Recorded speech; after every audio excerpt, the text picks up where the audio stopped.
Imagine करो एक self driving car तुम्हें आराम से किसी डेस्टिनेशन पर लेकर के जा रही है। तुम कार के अंदर रिलैक्स करके बैठे हो, अचानक से एक अनएक्सपेक्टेड ऑब्स्टेकल सामने आता है। क्या तुम एआई पर ट्रस्ट करोगे कि वो सही डिसीजन ले पाएगा आपके लिए? Accident with Uber, right? And we see that as a failure, or it's presented as a failure, right? But as we both know, machines will, algorithms make mistakes. अब ये सिर्फ कार की बात नहीं है, हम सब की डेली लाइफ में एआई का बहुत बड़ा रोल बढ़ गया है। It's extremely dangerous. Why is it to dangerous, give our power to something we don't understand?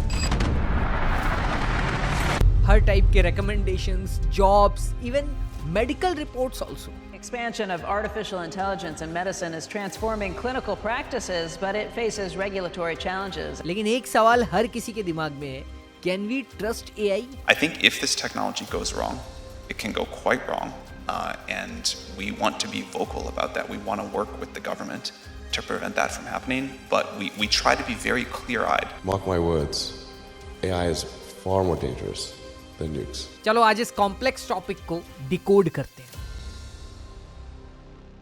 AI आज हर जगह है। तुम्हारे फोन का वॉइस असिस्टेंट, नेटफ्लिक्स का रिकमेंडेशन और इवन तुम्हारे फेवरेट सोशल मीडिया एप्स, ये सब AI ड्रिवन है। AI will pretty much touch everything we do. It's more likely to be correct and grounded in reality. Talk to the AI about how to do better. It's a very deep philosophical conversation. Yeah. दुनिया अब दो हिस्सों में but चुकी है। एक तरफ वो लोग जो AI को सिर्फ एक टूल समझ रहे हैं, दूसरे तरफ वो लोग जो समझ गए हैं कि ये गेम बहुत बड़ी है। चैट जीपीटी, अभी डीप सीक, ये सारे मॉडल्स सिर्फ सवाल का जवाब नहीं देते हैं, ये आपके सोचने के तरीके को बदल रहे हैं। डीप सीक अभी चाइना से निकलते ही धमाका कर चुका है और ओपन एआई जैसी कंपनीज अब टक्कर में कॉम्पीट कर रही हैं। The release of DeepSeek AI from a Chinese company should be a wake-up call for our industries that we need to be laser focused on.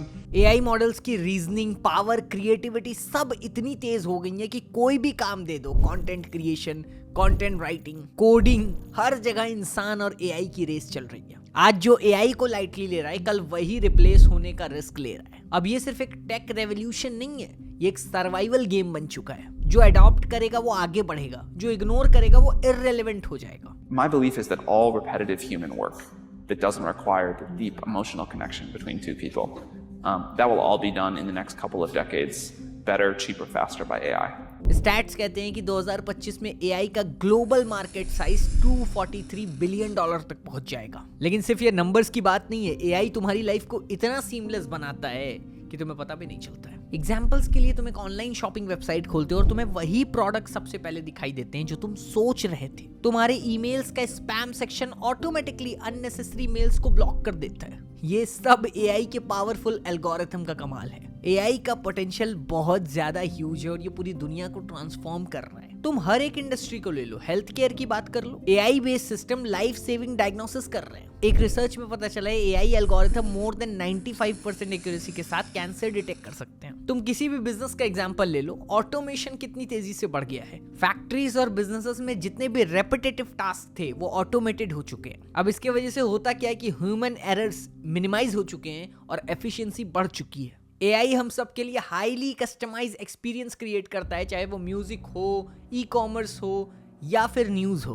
पर अब देखो, हर ब्राइट साइड की कुछ शैडोज होती हैं। ऐसे ही AI के साथ भी कुछ इश्यूज हैं जो हमें इस पर ट्रस्ट करने के लिए चैलेंज करते हैं। I think if this technology goes wrong, it can go quite wrong, and we want to be vocal about that. We want to work with the government to prevent that from happening, but we try to be very clear-eyed about what the downside case is and the work that we have to do to mitigate that. Bias in algorithm. अब देखो, AI को human data से train किया जाता है। अगर data biased होगा तो डिसीजन भी बायस्ड होगा। एग्जाम्पल के लिए एक AI recruitment system male profile को ज्यादा प्रेफर कर रहा था। क्यों?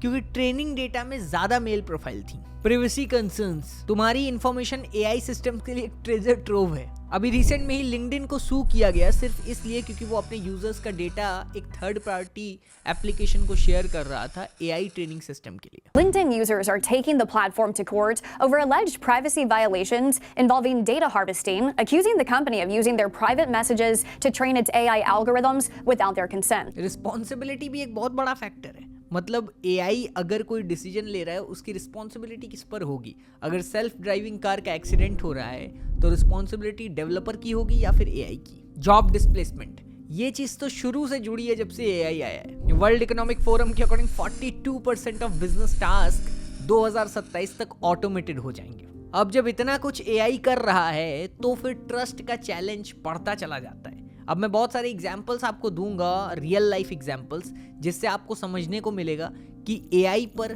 ट्रस्ट कर सकते हैं या नहीं। रिसेंटली अमेजॉन का एक एआई टूल फीमेल कैंडिडेट्स को कॉन्टिन्यूसली रिजेक्ट कर रहा था। क्यों?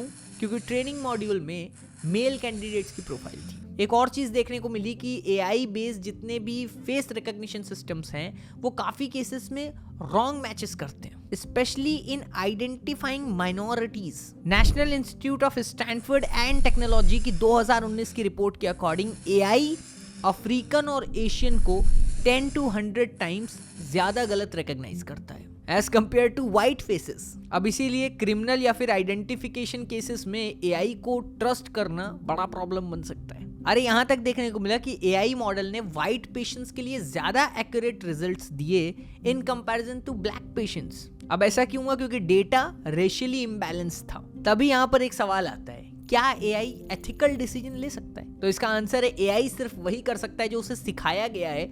मोरल डायलेमा समझना एआई के लिए अभी बहुत मुश्किल है। मोरल डायलेमा से मेरा क्या मतलब है, एक एग्जांपल से समझा देता हूं। अगर एक सेल्फ ड्राइविंग कार का एग्जांपल है और वो जा रही है तो जो पेडेस्ट्रियन है वो उसे बचाएगा या अंदर बैठे पैसेंजर को बचाएगा?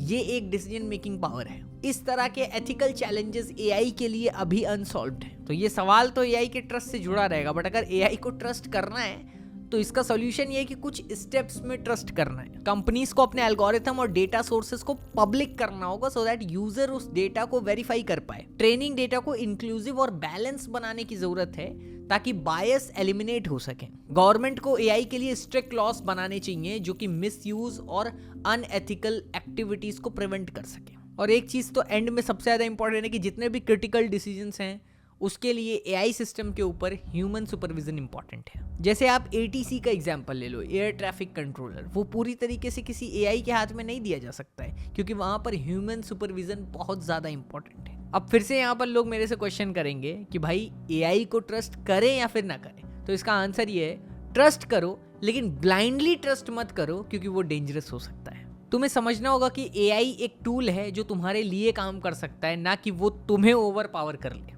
एक वाइज कोट है, AI will not replace human but humans who use AI will replace those who don't. अब ये तभी पॉसिबल है जब तुम एआई के रिस्क और बेनिफिट्स को समझकर उसका यूज करो। आखिर में मेरा एक सवाल है, क्या तुम एआई को अपनी लाइफ के डिसीजंस पर कंट्रोल देना चाहोगे? क्या तुम एक एआई सिस्टम को ट्रस्ट करोगे जो तुम्हारी जिंदगी के हर एस्पेक्ट को डिफाइन कर रहा है, या फिर तुम अपने एक्शंस और डिसीजंस को खुद लीड करोगे? आंसर मुझे कमेंट सेक्शन में चाहिए। अगर ये वीडियो थॉट प्रोवोकिंग लगा, इस वीडियो को लाइक करके कमेंट जरूर करिएगा क्या आपने नया सीखा। एंड ऐसे और वीडियोस के लिए सीखो को सब्सक्राइब करिए। Thank you so much. God bless you all.